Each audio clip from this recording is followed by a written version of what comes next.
světě stane za 5 minut, tak například se vykouří 50 milionů cigaret. To je fakt hnus.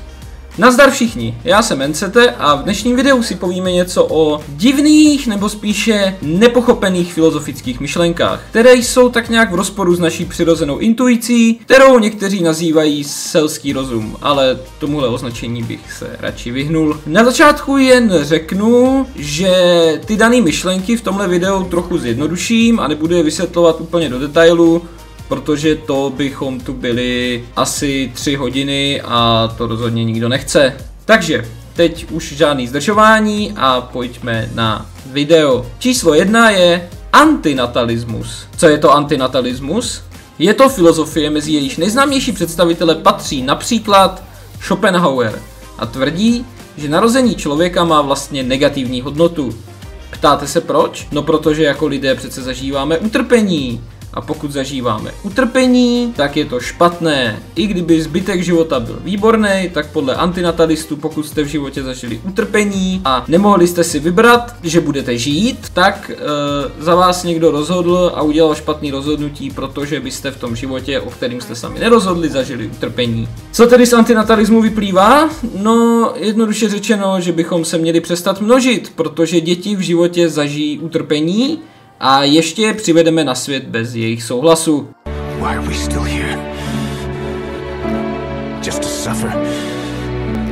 Tudíž se vlastně plozením dopouštíme něčeho nemorálního, ale ne v takovém smyslu, jako si to myslí někteří velmi puritánští lidé. Poměrně silný start, že? Tak, pokročme dál. Další na seznamu je utopie, známá jako sluneční stát, ale sluníčkový to tam teda rozhodně není. Jejím autorem je Tommaso Campanella a v této knize pan Campanella popisuje absurdně totalitární stát, který si vůbec v ničem nezadá například s románem 1984. Říkáte si, to přece nemůže být tak hrozný. Dobře, tak se na to pojďme podívat. Co všechno vám nadiktuje sluneční stát, pokud byste se v něm rozhodli žít? Takže vybere vám, jaké budete dělat povolání, jaké budete jíst jídlo, jaké budete nosit oblečení a s kým budete plodit děti. A samozřejmě není možný vlastnit soukromý majetek. To zní super, že? Zkrátka absolutní dystopie pro každého, kdo si aspoň trochu cení svobody, což sedí od Campanelly, který strávil 27 let ve vězení, kde sluneční stát napsal. Čekal bych, že bude po svobodě toužit trochu víc, ale stockholmský syndrom možná? No, každopádně, kdyby toto dílo napsal jako dystopii, tak by se na tento seznam samozřejmě nedostal, ale jak už jsem řekl na začátku, dílo bylo zamýšlené jako utopie, měl to být ráj z pohledu Campanelly, aspoň takhle si to vykládají všichni současní filozofové. A vidíte, jak to dopadlo?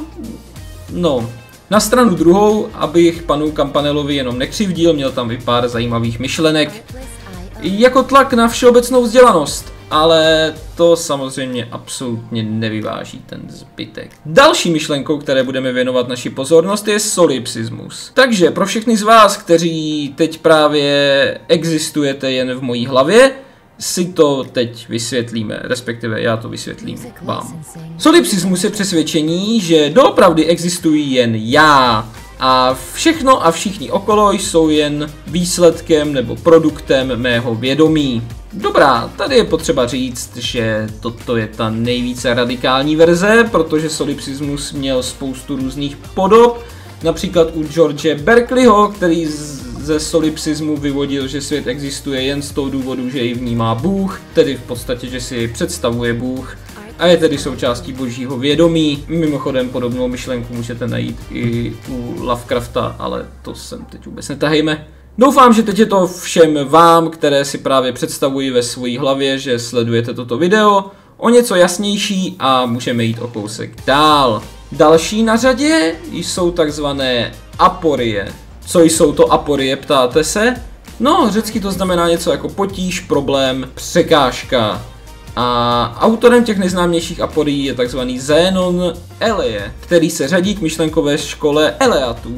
Teď by asi bylo vhodné vysvětlit, co jsou ty aporie zač, ale já vám položím další otázku. Když vystřelím šíp, za jak dlouho dorazí do terče? Říkáte si, co to je za hloupou otázku, neznám rychlost šípu, neznám ten terč, nevím, jak je daleko a tak dále.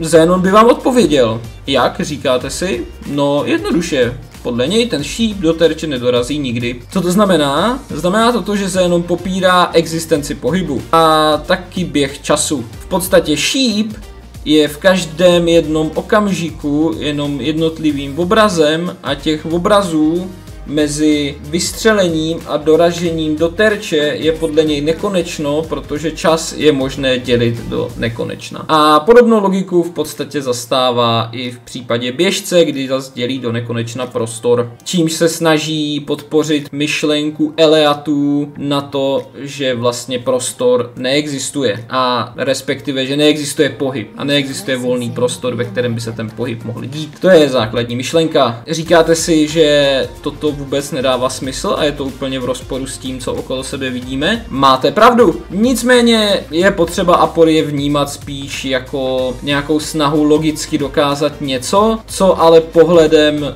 na svoji vlastní zkušenost vlastně automaticky vyvracíte a byla to ta spíš taková forma logické výzvy, jak to vyargumentovat s pomocí logiky, abyste tyto aporie popřeli, protože nedávají smysl zkrátka. Takže to spíš byla výzva pro další filozofy než cokoliv jiného. Je asi jasný, že to nikoho nemohlo přesvědčit o tom, že reálně neexistuje pohyb, když okolo sebe pohyb vidíme neustále. Takže to by byly aporie a teď se přesuňme k naší poslední divné filozofii, kterou je antiscientismus. Co to znamená? No, už podle názvu je možné vyvodit, že jde o filozofii zaměřenou proti vědě a vědeckému poznání. Co je na tom divné? No, divná je především ta radikální část těchto antiscientistů, kteří tvrdí, že věda je špatná úplně ve všem, a to poznání, které nám dává, není možné ho označit za pravdivé a nemá žádnou hodnotu. Těžko říct, jakým způsobem by tady ti lidé chtěli poznávat svět, ale říkají, že věda je zatížena předsudky. Samozřejmě existuje i něco rozumnější a umírněnější větev této filozofie, která kritizuje jen přehnanou víru ve vědu a přesvědčení, že pokud věda není exaktní, není to věda. Což je podle mě docela v pořádku, protože ne všechny vědy si můžou dovolit být stejně exaktní. Řekněme, že psychologie zkrátka nikdy nebude stejně exaktní jako fyzika.